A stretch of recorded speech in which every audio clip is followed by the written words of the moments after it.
क्या आप भी चिंता, तनाव आदि मानसिक समस्याओं से परेशान हैं? तो आपके लिए आज मैं आपको एक प्राणायाम बताऊंगा जिसे करके आप अशांत मन को शांत कर सकते हैं और सभी प्रकार की मानसिक समस्याओं से छुटकारा पा सकते हैं। आज हम बात करने वाले हैं भ्रामरी प्राणायाम के बारे में। इस वीडियो में हम जानेंगे कि भ्रामरी प्राणायाम करने की सही विधि क्या है और भ्रामरी प्राणायाम करने से आपको कौन कौन से लाभ मिलेंगे। तो इस विषय की शुरुआत करते हैं। तो पहले आप समझे कि भ्रामरी प्राणायाम का नाम भ्रामरी प्राणायाम क्यों है। भ्रामरी प्राणायाम हिंदी शब्द भ्रामर से बना है और प्राणायाम का अर्थ श्वास तकनीक है, इसलिए इसे मधुमक्खी श्वास भी कहा जाता है। भ्रामरी ध्यान के लिए एक प्रभावी प्राणायाम है। भ्रामरी प्राणायाम थकान और मानसिक तनाव को कम करने में मदद करता है। इस तकनीक में श्वास छोड़ने की आवाज मधुमक्खी के गुंजन की आवाज के समान होती है, इसलिए इसे भ्रामरी प्राणायाम कहा जाता है।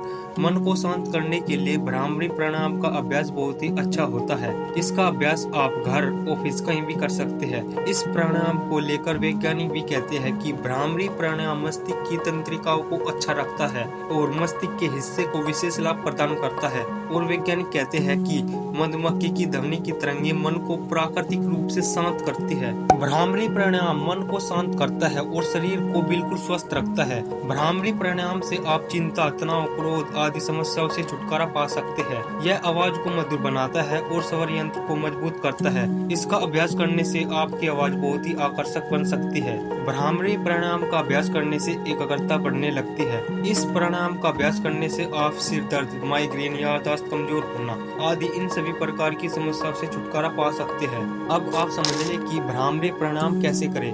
भ्रामरी प्राणायाम का अभ्यास करने के लिए आप किसी भी आरामदायक आसन जैसे सुखासन, पद्मासन का आसन लगा लें और उसके बाद अपनी पीठ को सीधा रखें और आंखें बंद कर लें। उसके बाद आप अपनी हथेली की तर्जनी उंगली को आईब्रो के ऊपर रखें और मध्यमा और नामिका उंगली को आंखों पर रखें और सबसे छोटी वाली उंगली वह नाक के बराबर में रहनी चाहिए। आंखों पर ज्यादा दबाव नहीं डालना है।